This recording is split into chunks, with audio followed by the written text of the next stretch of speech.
Hey dudes, it's Brie and I'm back with another art video. I occasionally do content like this as well as art commentary, so if you like the video, consider subscribing and commenting more fun art challenges for me to try. I had gotten a request recently asking, hey Brie, you should do a video on doing the 10 different art styles challenge. Not for your 40k special, maybe, but for a different video, I don't know. And when I saw that, I thought it'd be a perfect opportunity to test out some art styles and of course, rant about my interests. A lot of people have been wanting me to rant about my interests, so of course you're going to hear a bit about those today. I decided to pick 6 different art styles, all from shows that I've watched. Some will be from shows that have inspired my art style throughout the years, and some will just be shows that I absolutely love and needed an excuse to rant about. I was going to do 10, but since it was a pretty busy week, I just stuck with 6. But maybe I can make a part 2. So if you're interested in a part 2, make sure to like the video so I know that you enjoyed this. I'll draw my Sona in each style and try to replicate it to the best of my ability. But enough yapping, it's time to get to the art styles. First off, I decided to go with the show OKKO, which I started watching when I was around 14 to 15, because a friend showed me the show and I absolutely love it. It actually inspired my art style for a while. I used to have a brush code made to replicate the brush they used for the show's line art, which I unfortunately lost, so I turned to Pinterest as I usually do, and went on a hunt for the brush. But I unfortunately failed at finding the original brush that I used. But I did finally come across a Scott Pilgrim Takes Off brush code and decided to use that, so I imported the brush and got to work.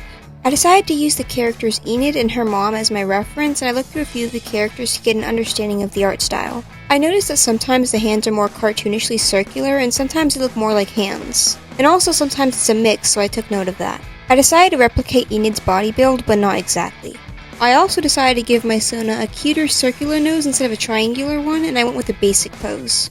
Honestly, I was so obsessed with the show a while back, and my favorite characters were Professor Venomous, Daryl, Enid's mom, and Enid.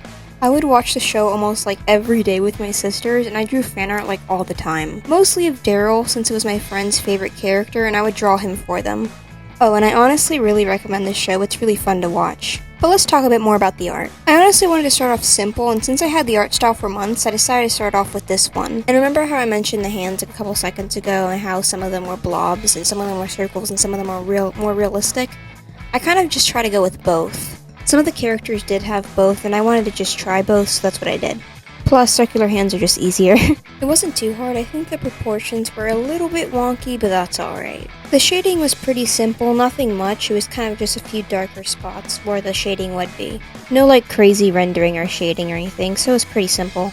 But anyway, here's the finished drawing. Next up is Invader Zim, which is another show that I was, and actually still am, very obsessed with. Now I'm gonna use the original show as reference, not the Enter the Florpus movie, which is kind of an updated version of the art style that doesn't completely fit the vibe of the original show, but is still just as amazing. Like, no joke, I watched that movie so many times, I love it. Same with the show.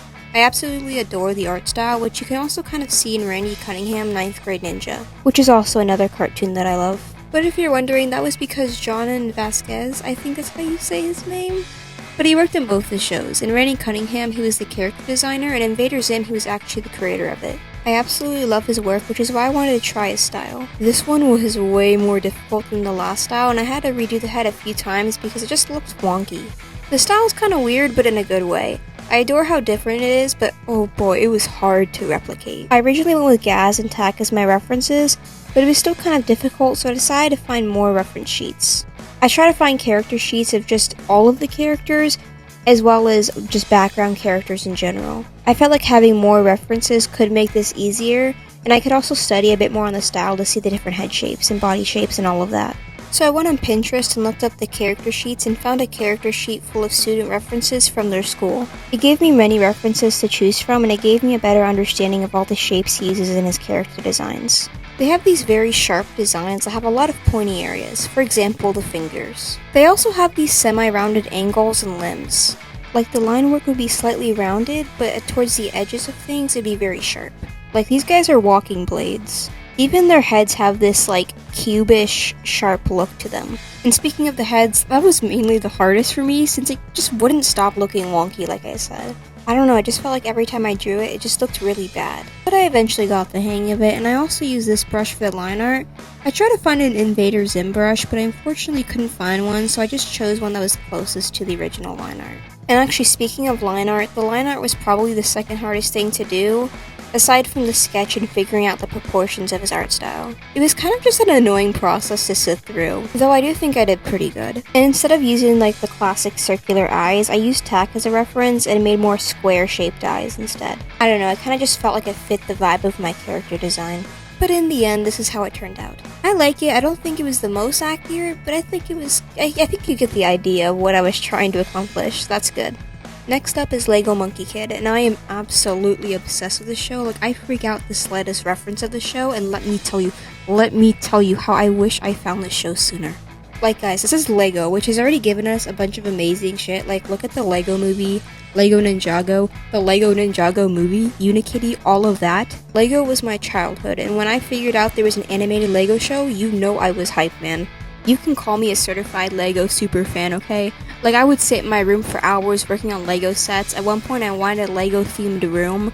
When we went to the Disney parks, I always wanted to stop by the Lego stores first because I lived and breathed Legos. It was on all the birthday lists, all the Christmas lists. I would watch Lego shows all the time. And let me tell you, this show holds up to the standards I have for Lego shows, okay? It is amazing. Maybe I'm overdoing it, but I just have a very big Lego obsession, okay? But basically, it's based off of The Journey to the West, which is a Chinese novel written in the 16th century, I believe, but please correct me if I'm wrong. But the show follows this dude named MK and his friends, and he's like the successor of Sun Wukong, the Monkey King. I could go on and on about the plot, but I don't want to spoil it because I want to encourage you guys to go watch it. There should be a list of where to watch it if you look it up on Google, and I think some people uploaded the episodes on YouTube. I'm not sure if they're still up, but yeah. My favorite characters are Red Sun and May. Like, I absolutely love those two. I drew so much fan art for almost all the characters, and a bunch of it's in like some old sketchbooks and now deleted digital canvases. But I would draw them and doodle them like almost every day. I also created my own Red Sun merch because I couldn't get any Red Sun merch like anywhere, and I couldn't find any that was like in my price range because all those sets are so expensive. But you know, how to make do like what I do with most of my fandoms, and I made some clay figurines. But anyway, the style wasn't too hard to replicate. It's just the line art that was a nightmare, but that's alright. Line art is probably my least favorite part for a lot of things because it just takes so long, man. That's why my style doesn't have any line art. And when I do have my unrendered style, the line art is pretty thick, so it's like not as time consuming. Like, I'm sorry, but my attention span is not strong enough for that. And that is why the process for this one was so toe-curlingly difficult. Like, I was losing my shit at my desk. I could not stand it. It was taking so long. It's actually why the line art for this one kind of appears a bit thicker than the art style, because it was just so thin that I kept messing up and having to start over.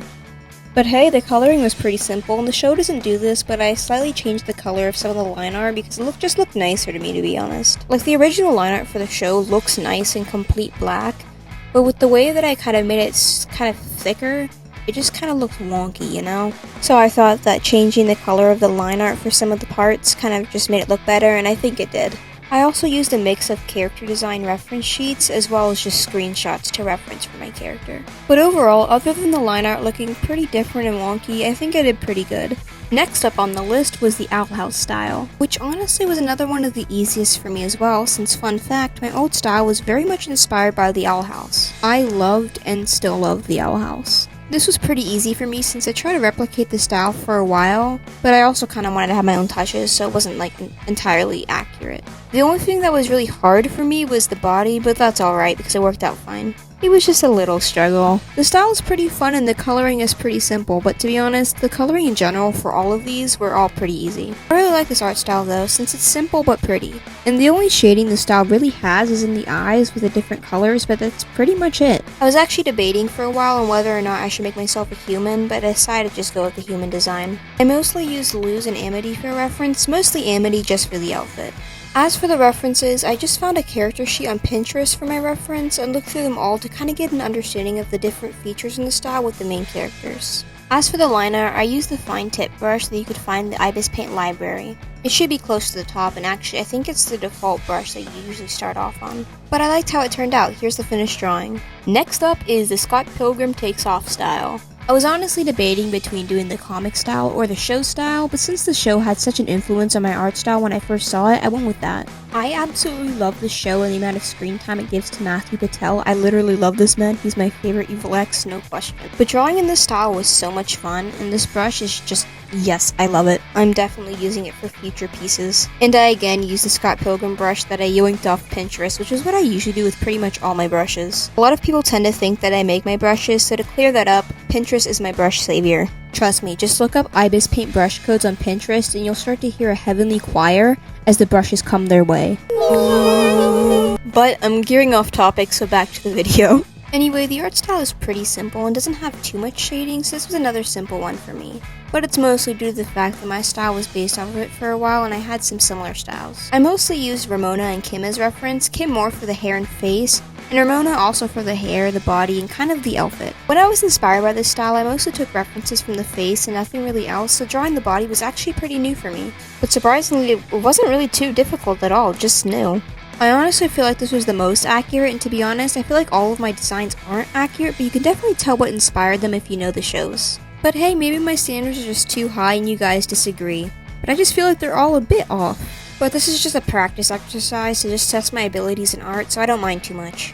But yeah, here's the outcome. I don't know, I actually really like how this one turned out. I think it's my favorite. But now, for the last one, aka one of my favorite shows ever. I had to save the best show for last, but unfortunately, I'm gonna be honest, this was actually my least favorite drawing outcome, but I love TMNT, so that's okay. Now, I wouldn't say this is my favorite version of TMNT, mostly because I can't really choose a favorite, but I absolutely love the rise of the TMNT. I actually ranted about it in my Drawing Your OCs video a bit, but I'm back with yet another rant.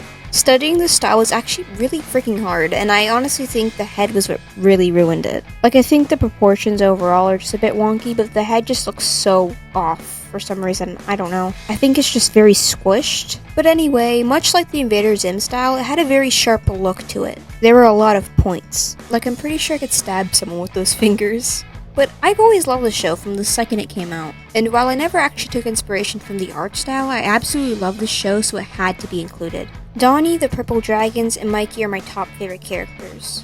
But fun fact, I was actually going to put on a Purple Dragon's jacket on my Sona, but I wanted to keep it accurate to her design, so I decided not to. Like I said, the proportions on this drawing were pretty wonky, but that's okay because again, this is just a drawing exercise. And for the reference, I used April, Kendra, Cassandra, and that girl from the wrestling episode as references. Some things that I took note of was that all of their legs kind of pointed inwards when they're facing forward, and they all have similar nose shapes. Actually, now that I think about it, I actually did take a little bit of reference from the art style, and that is the mouths. I would actually use that mouth shape all the time, and I would not notice until I was like, wait a minute, that mouth shape looks oddly familiar. And then I'd be like, oh, damn it, I did it again. I don't know why, but I just love the way they draw mouths in the show. But time for a wee little rant on this show. I absolutely love this show, and I have rewatched it over and over, and it's the version that I know the most random facts about. That's mostly due to the fact that I spent many all-nighters reading each of the wiki profiles for all of the characters, and memorizing random facts, as well as remembering random things from the episodes because I don't touch grass. I would rather watch mutant turtles fighting in my free time. I have problems. No, seriously, I literally have a TMNT shrine in my room and a TMNT bag that I always have on me when I leave the house. I would go on and on about my merch for hours, but I'm pretty sure you guys will click off if I sit there and just talk about my merch. But maybe one day I'll post a video or short showing off my collection and all the clay figurines that I made of the characters. Mainly Donnie. So many Donnie figures. Like, I just painted a new one last night. But anyway, I really love this art style, but it's so freaking hard to replicate, much like the Invader Zim style. And this actually took the longest, with it taking 44 minutes for it to make. But here's the finished drawing. But yeah, that's it for the drawings. On screen, I'll hopefully show all of the finished drawings, and honestly, some were super easy and some were super hard. I love them all though, but which one's your favorite? Which one do you think is the most accurate? I honestly don't know if I'll make a part 2, but if I do, make sure to comment down some shows you want to see me replicate if I do end up doing a part 2. But if you really want to see a part 2, make sure to like this video so I know you enjoy this type of content. But yeah, this video is super fun to make. I love making these type of videos, to be honest. They're like a breath of fresh air after exploring the horrid depths of the shitty side of the art community. These redraws may have been not fully accurate, but that's okay, I still like them. Also, since you're still here, I want to give you guys a big thank you for over 48,000 subs. It's truly amazing seeing this channel grow, and yeah. Make sure to comment some topics for me to discuss in the future. I really hope you enjoyed this week's video as much as I did. And with that, make sure to love your art, love others, and love yourselves. Bye!